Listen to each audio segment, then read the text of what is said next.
Bismillahirrahmanirrahim. Alhamdulillahirabbil alamin. Wassalatu wassalamu ala asyrafil anbiya'i wal mursalin wa ala alihi wa sahbihi ajma'in. Amma ba'd. Rabbi shrah li sadri wa yassir li amri wahlul 'uqdatam min lisani yafqahu qawli. Assalamualaikum warahmatullahi taala wabarakatuh.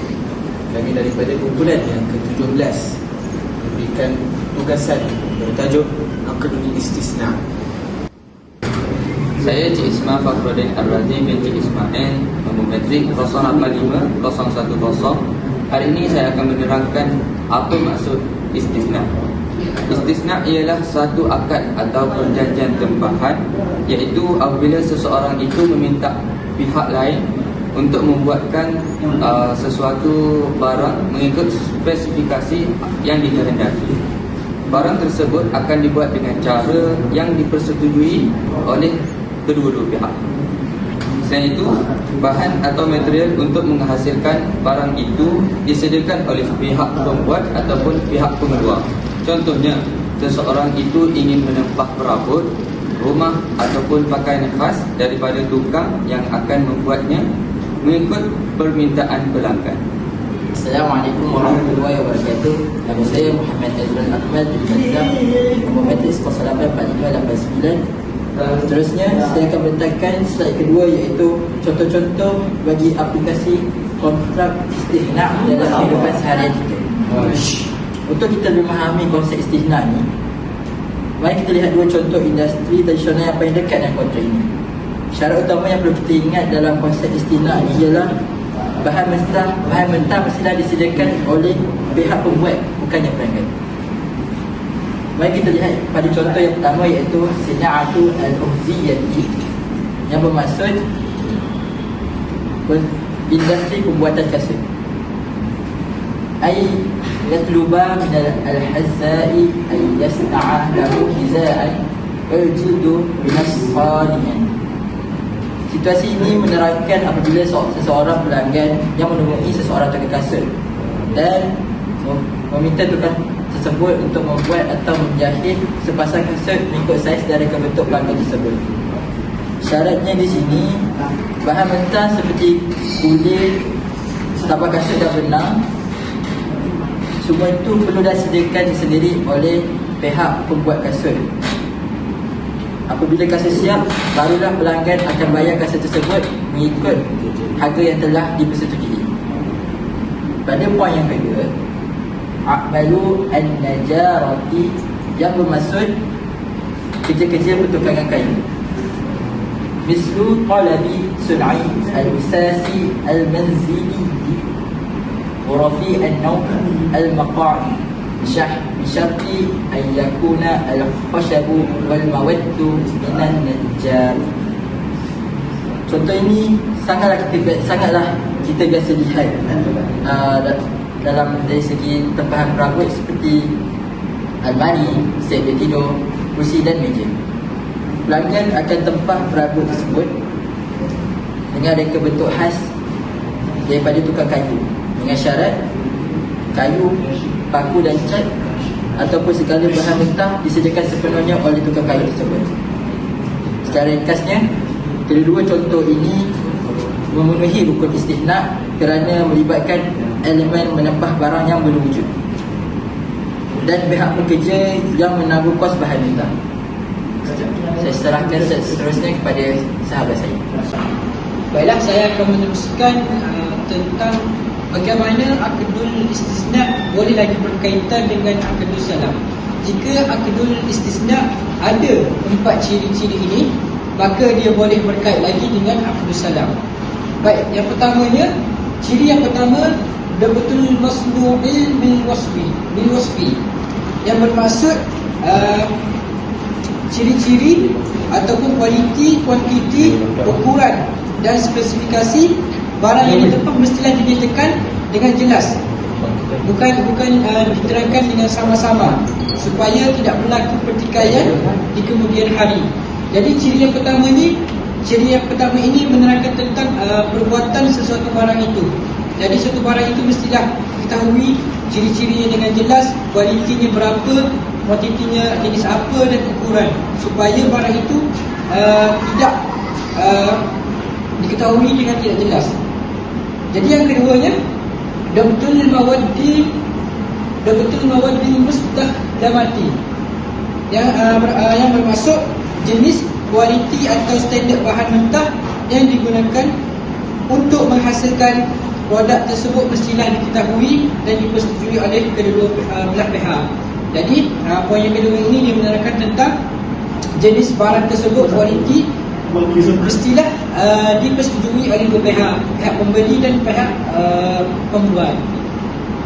Yang ketiga, tahdidul ajal litaslim, yang bermaksud tarikh atau waktu bila barang tersebut akan diserahkan kepada pembeli mestilah ditetapkan dengan jelas di dalam kontrak. Sebagai contoh, barang tersebut akan dihantar pada 1 Ogos. Jadi ciri yang ketiga ni dia menerangkan tentang tempoh masa sesuatu barang. Jadi setiap barang itu mestilah diketahui tempohnya dengan jelas, perlu ditulis, perlu diberitahu dengan jelas. Yang keempat, yang terakhir, mesti poin dia tasdim thamani kamilan fi majlisil aqdi, yang bermaksud ini adalah syarat paling kritikal dalam kontrak salam. Pembeli wajib membayar keseluruhan harga barangan tersebut secara tunai atau penuh semasa kontrak dimeterai sebelum berpisah, dan bayaran tidak boleh ditangguhkan. Jadi semasa menandatangani kontrak, semasa nak membuat kontrak, pembeli itu mestilah membuat bayaran yang penuh.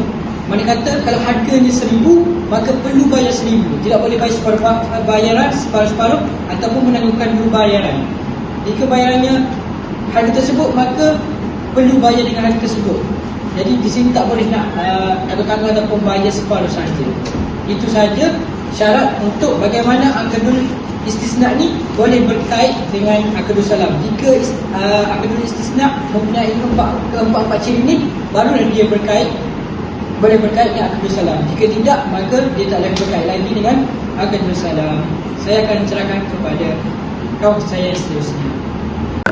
Okey, bismillahirrahmanirrahim. Saya akan meneruskan pembintangan bulan 17, iaitu dengan membincangkan khilaf ulama jika bayaran dibuat secara ansuran ataupun dikenali sebagai bayaran tidak penuh. Yang pertama ialah pandangan mazhab Syafi'iyah, yang di mana menyatakan akad tersebut tidak sah sekiranya bayaran tidak dibuat secara penuh dalam majlis akad, kerana ia tidak memenuhi syarat ketat jual beli akad salam. Dan pendapat yang kedua pula ialah pendapat daripada mazhab Hanafiyah, yang mengharuskan ataupun mengatakan kontrak ataupun akad ini masih sah, iaitu akad istisnai masih sah sebagai satu kontrak tersendiri untuk memudahkan orang ramai.